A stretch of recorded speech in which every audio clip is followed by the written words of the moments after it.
Ever wondered if Rogers, that familiar name in Canadian telecom, is secretly part of a global giant like Vodafone? It's a question that pops up surprisingly often, especially when you look at the sheer scale of companies like Vodafone across the world. You see their branding everywhere, from European football stadiums to African mobile networks, making you ponder if smaller, regional players might just be subsidiaries in disguise. So, what's the real story? Is Rogers an independent Canadian powerhouse, or do its roots extend to the vast Vodafone empire? Let's start by understanding who Rogers is. Rogers Communications is a household name in Canada, a telecommunications and media company headquartered in Toronto. They offer a wide array of services, including wireless, internet, television, and home phone.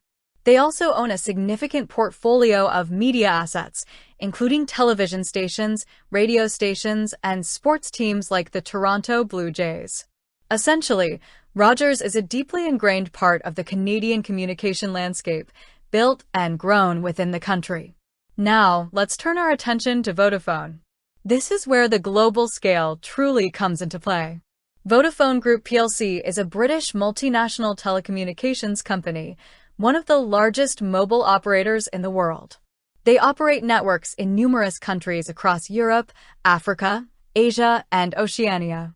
Their reach is enormous, serving millions of customers with mobile, fixed-to-mobile convergence, and enterprise solutions.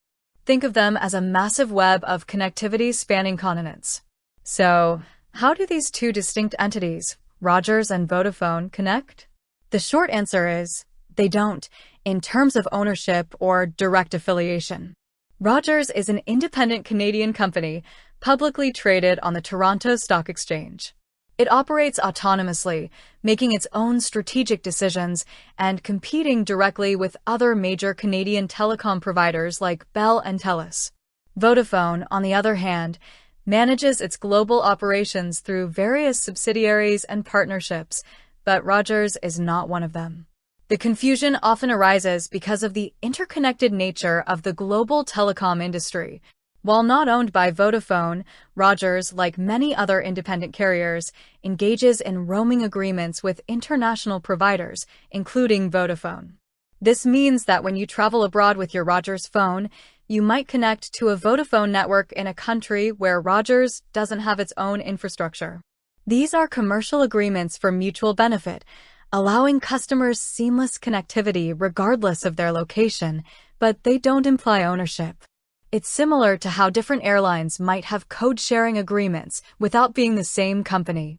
Furthermore, the telecom landscape is constantly evolving, with mergers, acquisitions, and strategic partnerships being a regular occurrence.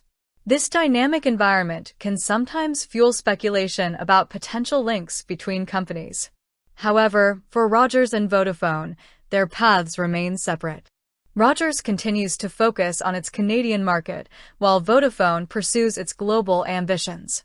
In conclusion, despite the widespread presence of global telecom giants, Rogers Communications remains a proudly independent Canadian company. It's not owned by Vodafone, nor is it a subsidiary.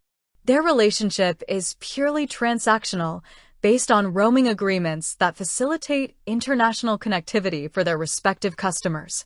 The next time you're using your Rogers phone or seeing a Vodafone ad, you can be sure you're looking at two distinct and separate entities in the vast world of telecommunications.